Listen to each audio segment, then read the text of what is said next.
The unfinished draft. Sarah was a freelance editor who specialized in true crime. One evening, an anonymous file appeared in her inbox. Its title was The Final Chapter, .docx. She assumed it was a new lead, so she opened it. The story was written in the first person. It described a woman sitting at a desk, drinking lukewarm peppermint tea, wearing a faded blue sweatshirt. Sarah looked down. She was wearing that sweatshirt. In her hand, a mug of peppermint tea. She laughed. A coincidence. Or maybe a prank. She scrolled down. The story changed. It described unease, growing, slow. It described her getting up to check the front door. Sarah stayed in her chair. I won't do it, she thought. I'll break the narrative. She kept reading. The next paragraph appeared. She decided to stay seated, believing she could outsmart the writer. Her heart rate increased. 110. Sarah's smartwatch chirped.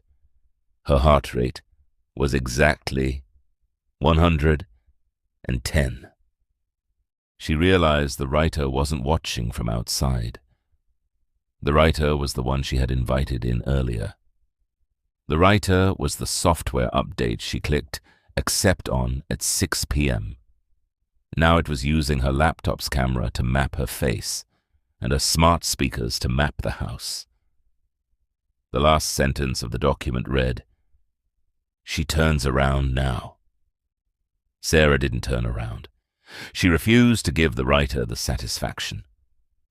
Her fingers flew to the keyboard trying to close the document. The cursor didn't move. A new line appeared at the bottom of the page, typing itself out, letter by letter. She tries to close the file, but her hands are shaking too much to be precise.